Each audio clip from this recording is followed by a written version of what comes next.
Maybe you're thinking about trying martial arts for the first time. Something that is new and exciting and maybe scary, and you're not sure if it's the right thing for you. Well, let's talk about that.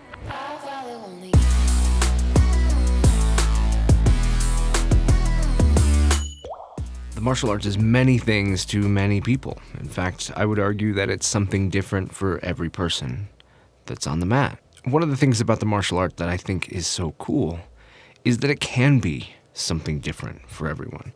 The reasons you do it are unique to you. The reasons you like it are unique to you. The reasons you're motivated are unique to you. So it's a very unique experience, but it's something you get to do in a group, unlike, say, a team sport or something like that, where you kind of want to have the hive mind. Everybody wants to have the same goal, to be working the same thing, motivated by the same reasons. It's unique in that everybody's together, working together, but they're working for their own things, but doing it together. I really like that about the martial arts. There's a lot of different reasons to train martial arts. And one of the most common ones is to defend yourself. But I'm going to be honest, it's not the only reasons out there. Some people do it for the sport of it. They want something competitive. Maybe they do more of like a combat sport type martial art. And so they want that competitive element. They want to test themselves. They want to put themselves outside of their comfort zone. Some people do it for health benefits, so they can take and improve their body, improve their mobility, flexibility, maybe recover from an injury, maybe just mental health, that sort of thing. Some people do it for community, just surround themselves with a group of people that they enjoy being around. Some people do it for self-defense specifically, and this idea of how to protect themselves in certain circumstances. And if I'm honest, some people do it just so that they have something to do. That's also okay. No matter what your reason is, it's your reason. And it's okay to pursue it. It's worth pursuing. When you find a school, and that's the hardest part, is you got to start looking for a school that matches the goals that you have in mind, that pairs you up with an instructor and an environment and people who are at least not counterproductive to your goals. They might not have the same exact things going that you do, but as long as they're not counterproductive to where you're trying to be, they're helping you get where you want to go, then it's worthwhile. It's worth doing. Let's talk about some of the benefits that you get from training martial arts.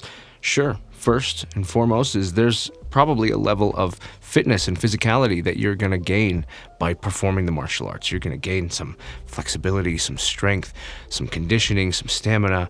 Depending on the art that you choose, you're going to get different levels of that, but it's always going to have some sort of physical component, most likely, even if it's just range of motion training, like something like Tai Chi. And then on the other hand, you got things like boxing, kickboxing, judo, jiu-jitsu, things like that are going to be much more intensive, and they're going to do a lot more for your stamina and your conditioning. You're generally also going to get out of it a sense of discipline, of a specific training regimen where you're going to set and meet goals, and you're going to have people maybe setting goals for you, and you're going to be working to hit those, and you're going to be measuring against that. So you're going to be building discipline so that you can hit your goals and continue forward, which is something that falls into the rest of your life. We see often people who are gaining the discipline of the martial arts and suddenly they're doing better in school, or they're doing better at work in their job, things like that. Even at home, they're having a better success with just things going more their way because they've learned this self-discipline and this self-control. Speaking of self-control, that's another component. Becoming exposed to violence, perhaps, helps us understand what that's like. You get to feel in some small margin what things feel like and how damaging they can be, and that makes you more aware of what it's like to do that to somebody and what will happen if you do, which tends to give people more restraint, self-restraint, self-control.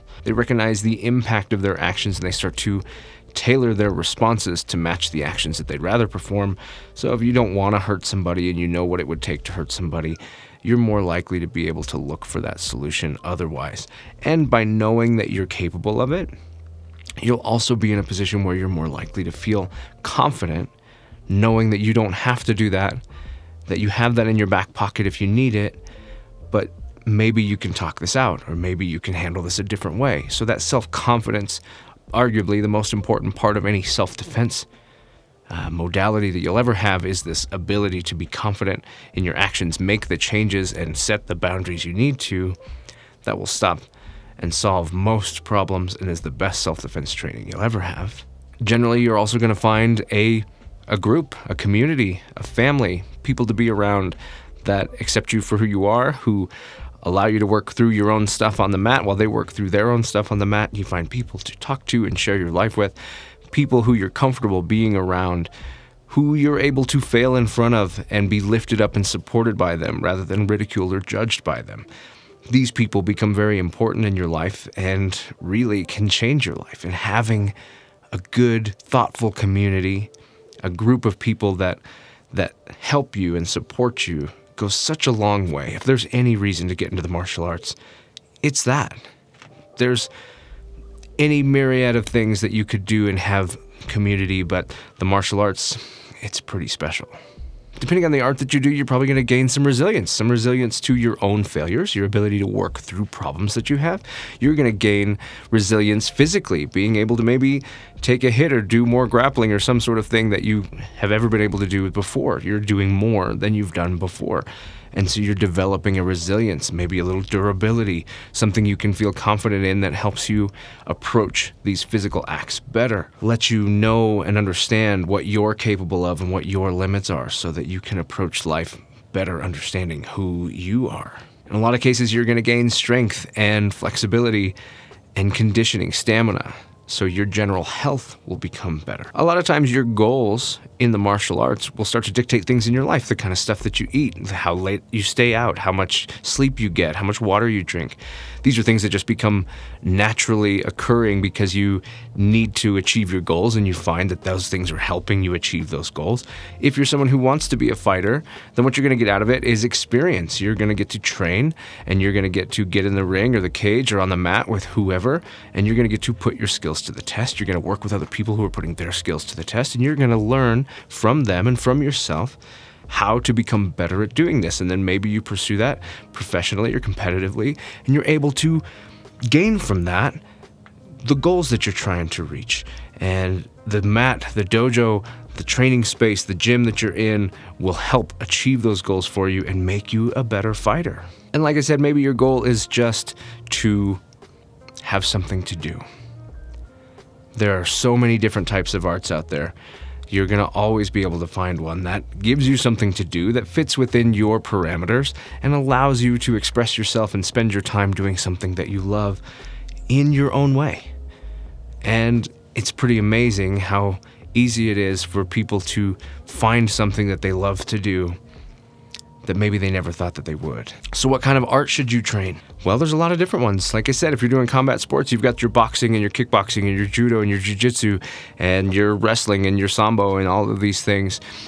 These things are all going to be really great for you, so you might go for that if you're looking for something competitive.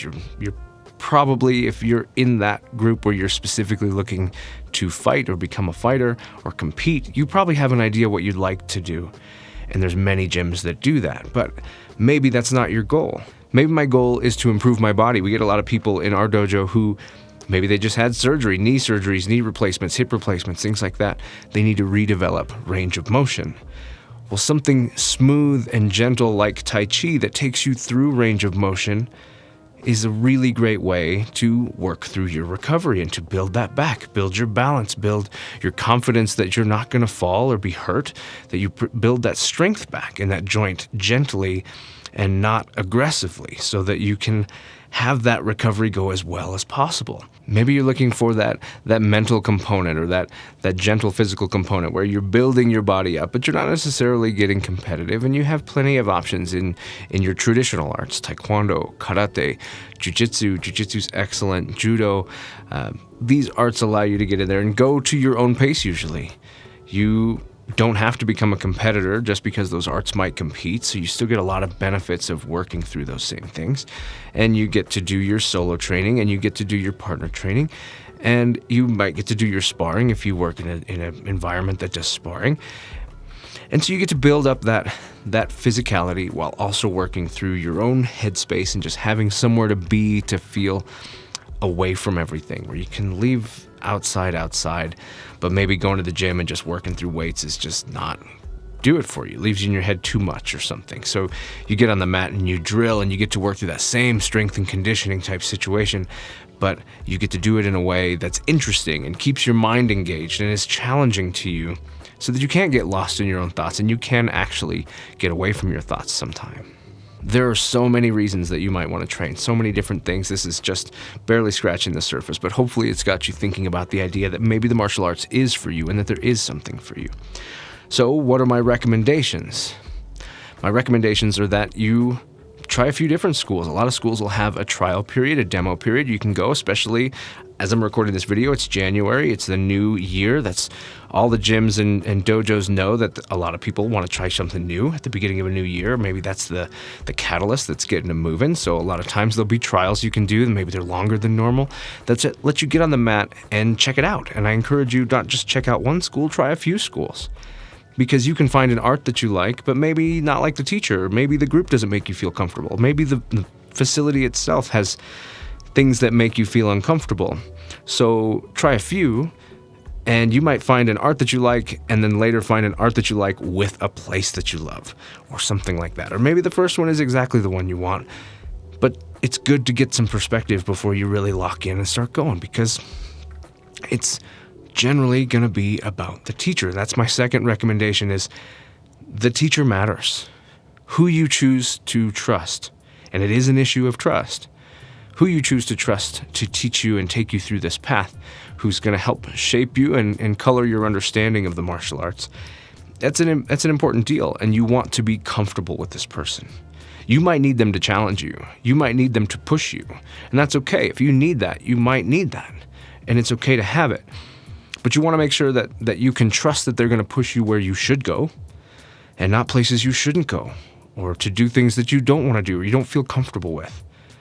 There's a difference between discomfort because of something new and discomfort because of something wrong. Keeping it simple, my last recommendation is to give yourself permission to take it slow. Take it easy. If you jump in and go all out first thing and you're not used to doing stuff like that, it's going to catch up to you. You're going to be sore. You might get hurt. It's good to take your time and to build up to it. And there's no rush. The martial arts is something you can commit to in perpetuity for a long time. You can do that. So it's okay and it's good to ease into it, do what you can, do what you're capable of, and build up. Don't start trying to keep up with everybody who's been there forever. Keep up with yourself and stay within your own parameters. Hopefully you get out there and try some martial arts classes. If you've got other tips for people looking at that, please drop them in the comments. And if you are looking for a martial art and you find one, share your experiences down in the comments as well.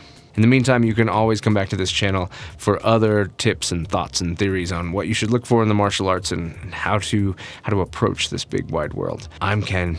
This is kenfuTV, and I'll catch you in the next one.